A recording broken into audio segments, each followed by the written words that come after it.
Hello everyone and welcome to SimpliCode's YouTube channel. Kaushal this side and I hope you guys are doing well. Today, we'll take you through HTML input types. We have been through forms previously and we know how to use the input tag to get a username, right? In this video tutorial, we'll go through the types of input we can take from a user. But before we begin, if you haven't subscribed to our YouTube channel already, make sure to subscribe to our channel and press that bell icon to never miss any updates on programming videos. So without any further delay, let's get started. Whenever we go through a website or fill out a form, we see that there are certain ways of filling a form, right? Sometimes we use radio buttons to select one option from a group of options. We use passwords, emails, checkboxes, and many more such things while going through a form. The input element in HTML is responsible for adding different input types to a web page. The type attribute within the input element determines what the user will input in that particular input area. So let's go through the syntax of input element first, and then we'll go through the different input types we can get from a user. Now the input element in HTML specifies an input field for the user to enter data. So let's say if we want the user to enter his username, in that case, we'll need an input field, right? So what we'll do is we'll write here inside the form tag. We have the form tag already present here. So we'll write here first, let's say first name. Fine, now we are going to use the input element. The input element in HTML is an empty element, so we don't need any closing tag for that. Save the program, and here you can see on the browser that we have this input field present. We can write anything over here inside this input field. So you can see we are able to write anything over here. Now, let's create a small form and you guys will be able to understand the concept of type attribute in the input element.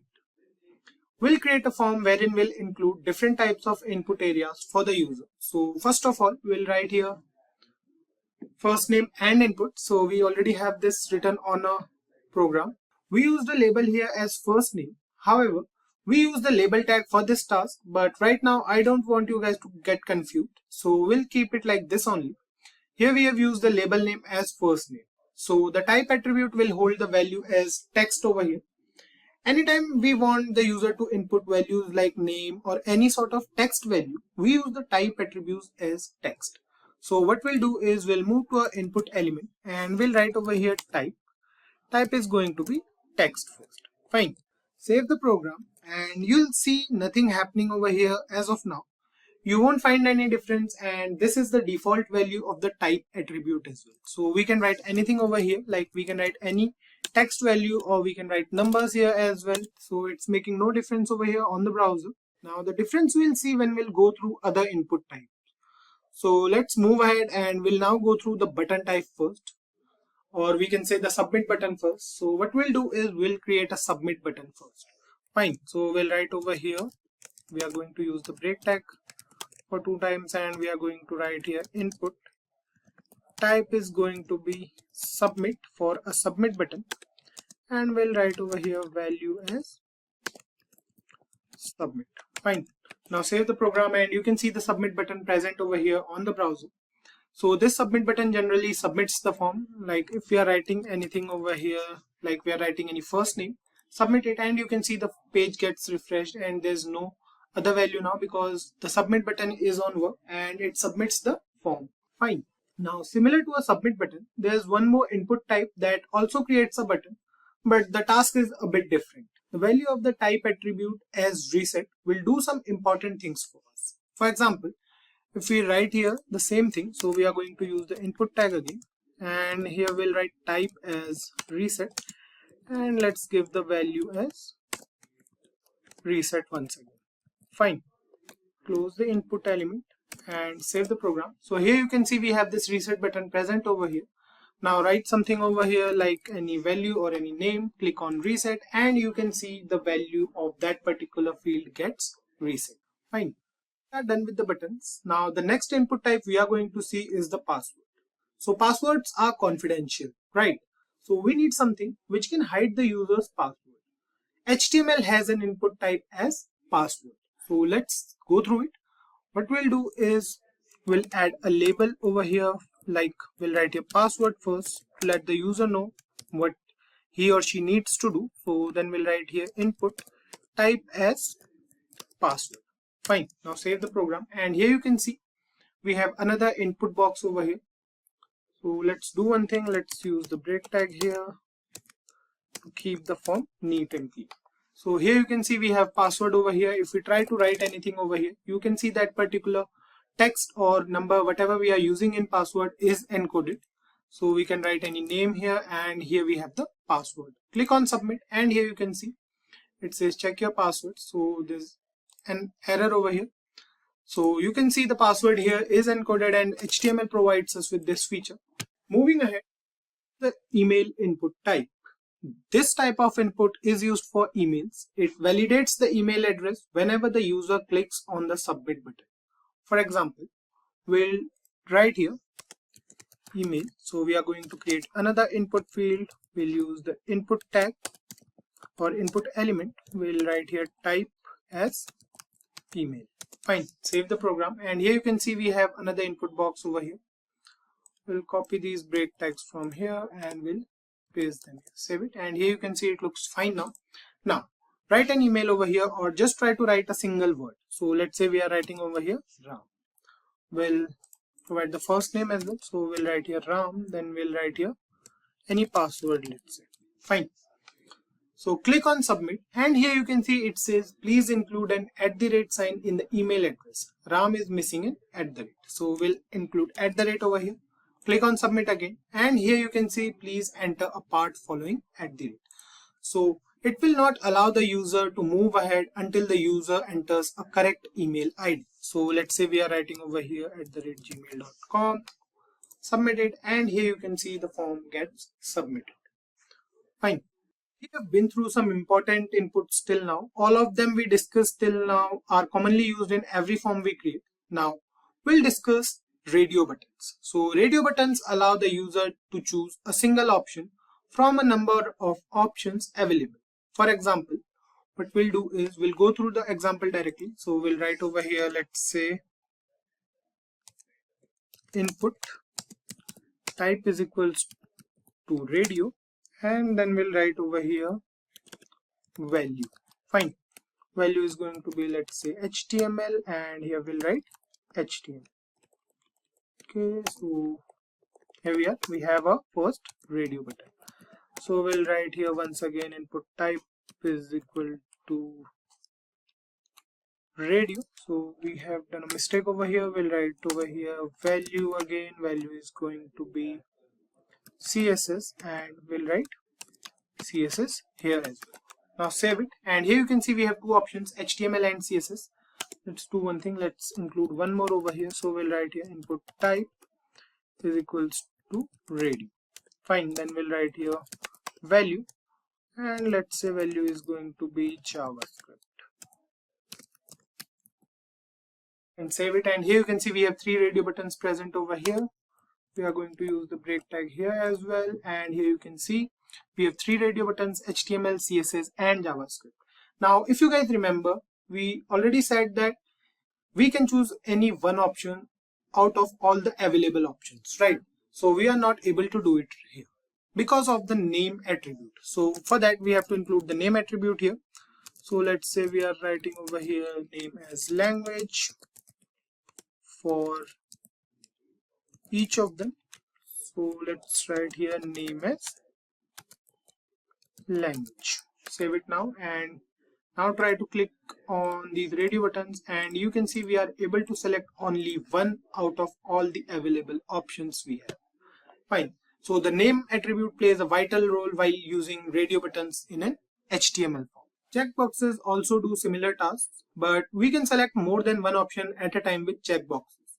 So what we'll do is we'll use checkboxes as well. So let's say we are using the label tag over here. We'll write here label, and let's say we are writing over here choose your vehicle. Fine. Now we'll move ahead and we'll write over here, we'll use the break tag first, and we'll write over here, let's say input type is equal to checkbox, and then we have to write here name is, let's say, vehicle1, and that's it. So let's use the value attribute as well. So value we are going to write here bike. Fine, so we'll write bike over here, then we'll use input type is equals to checkbox, then we'll again mention name here. So we'll write here name as vehicle. So let's do one thing, we'll write here vehicle again, and we'll write here value car, and we have to mention car here as well. Do it one more time, we'll write here type is going to be checkbox again, and name is going to be vehicle, and value is going to be, let's say, scooter. Fine, so we'll write scooter over here and save it now. So here you can see we have three different options for checkboxes.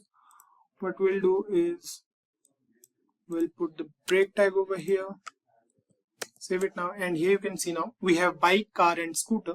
Although the name attribute in this case holds the same value for all the three checkboxes, it has vehicle for all of them.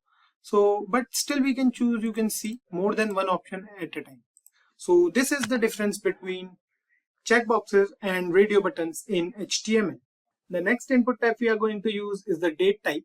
This type is mainly used for date of birth, but you can use it for other specific dates as well. It allows the user to select a specific date along with the month and year.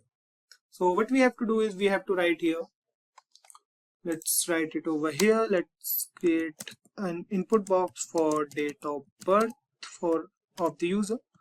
So we'll write over here input type as date. Fine, save it, and here you can see we have this date of birth input box present over here. We can choose date from this calendar, so we can use any month or we can say any year as well. So let's say the date is 17 February 2016. We can choose the date from this calendar over here. So HTML gives us this feature of choosing date. And if you want to select time as well, so then we have to write here date time local.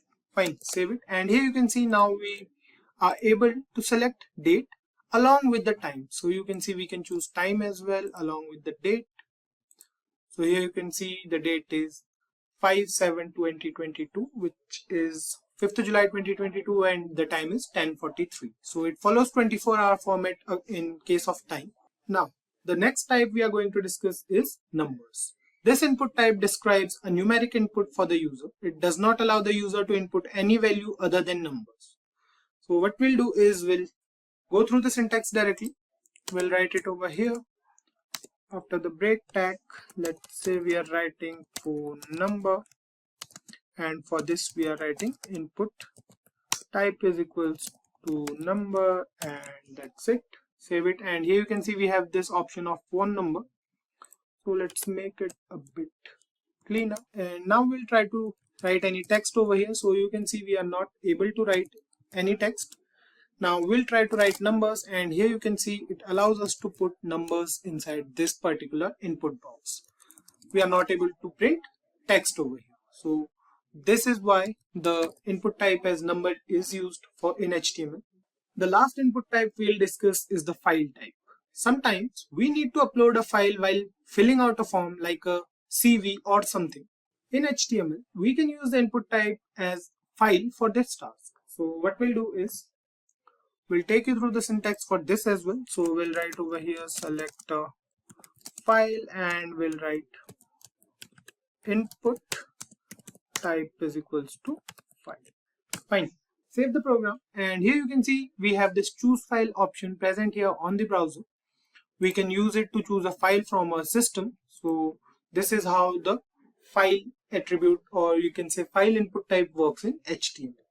Now, apart from all these input types we have discussed, we have some more input types present in HTML like range, week, month, and many more.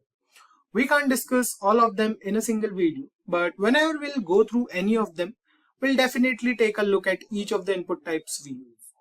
So HTML is not only used for creating the structure of a web page anymore, but it also provides interactivity to a web page up to some extent.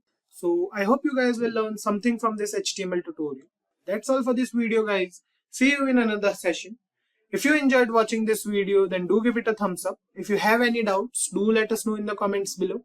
Share it with your friends and don't forget to subscribe SimpliCode. Thank you.